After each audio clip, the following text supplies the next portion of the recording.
안녕하십니까, 이동환 TV입니다. 오늘은 개미가 죽으면 나라도 망한다는 얘기를 하고자 합니다. 구독 꼭 눌러주시기 바랍니다. 동학개미는 주식에 대한 개인 투자자들입니다. 동학개미는 1000만 명에 달하고 지난해 주식 순매수액은 63조에 이른다고 합니다.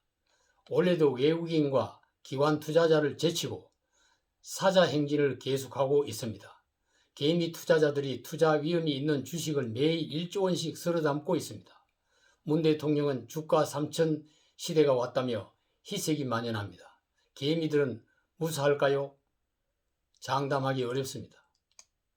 1월 6일 한국증권거래소에 따르면 장중의 코스피가 전날보다 0.22%가 오른 3027.16까지 상승했습니다. 코스피는 1980년 1월 100포인트를 기준으로 처음 시작됐습니다. 1980년대 저금리, 저유가, 저달러의 3조 호황으로 1989년 3월 처음으로 1000선을 돌파했습니다.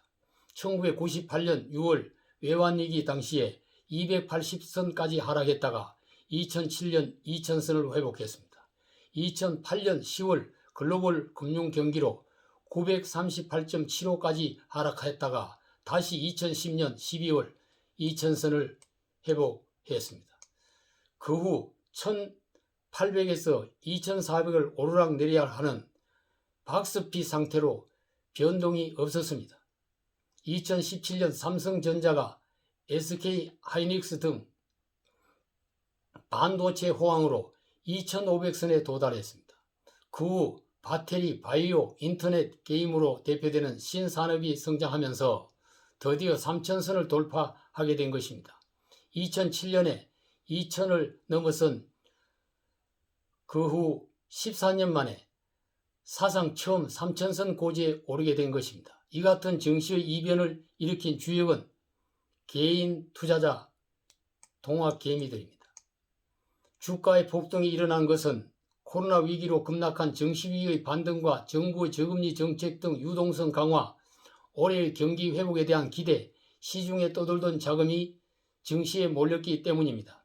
코로나 장중지수 3000선 돌파로 금융시장에는 환호성이 터지고 있습니다. 그러나 코로나19 재확산으로 대면 서비스 업종을 중심한 실물 경제는 신음소리가 높아지고 있는 실정입니다. 실물 경제와 괴리된 주식시장의 호황은 어떤 악재가 갑자기 터질지 모르는 리스크를 내포하고 있는 것입니다. 정부, 가계, 기업의 부채는 지난해 9월 기준 4,900조에 달하고 기업의 빚은 GDP의 11.2%인 2,112조에 이른다고 합니다. 가계빚도 1,700조에 달해 눈덩이처럼 늘어나고 있는 실정입니다.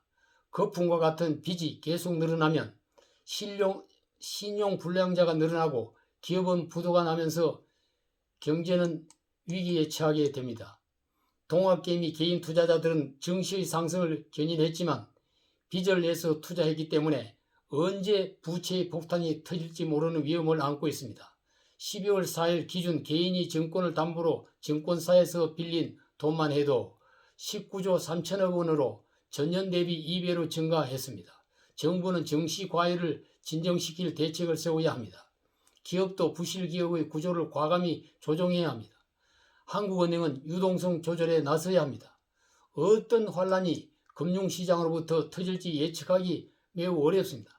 만일 외국의 증시로부터 예상 못할 충격이 돌아올 경우 거품이 붕괴되고 증시 대란이 일어날 수도 있는 것입니다. 정부와 개미들이 재난으로 떼죽음 당해도 구경만 하겠다면 정부가 아닙니다. 정부는 실물 경제를 활성화해야 할 돈이 증시로 몰려가는 원인부터 파괴해야 합니다. 일자리도 없고 집 한 채 마련할 길도 없고 하루하루 벌어먹고 사는 업장도 문을 닫고 온라인 증시를 바라보며 주식을 사들이고 있는 개미들의 심정을 알아야 합니다. 동학운동이 성공하지는 못했지만 민초들이 저항할 수밖에 없는 비통하고 처절한 이유가 그 속에 있었기 때문에 세월이 지나도 동학의 의거는 잊혀지지 않고 있는 것입니다. 동학개미를 살리는 것이 나라를 살리는 것이라는 생각을 잊어서는 안 될 것입니다. 동학 개미들을 도와주고 살려야 합니다. 그래야만이 나라가 지탱되고 부흥될 수 있습니다. 감사합니다.